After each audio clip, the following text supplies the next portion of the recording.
o'sha asarlari ko'p qismi bizgacha yetib kelmagan.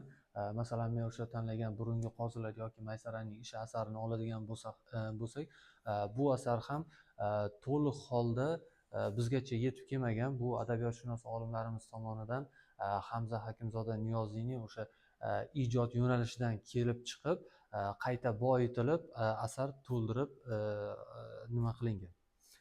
Asarga keladigan bo'lsak, asar janri satirik drama, ya'ni komediya yo'nalishidagi asar hisoblanadi.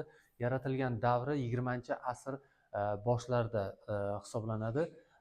Mavzu o'sha jamiyatdagi poraxo'rlik, jamiyatdagi o'sha vakolatli organ, hozirgi til bilan aytadigan bo'lsak, davlat xizmatchilarining poraxo'rligi, ularning oddiy xalqqa bo'lgan zulmini va o'sha davrdagi ayollarni nima deydi, ayollarga bo'lgan adolatsizlik, johilliklarni ochib beruvchi asar hisoblanadi.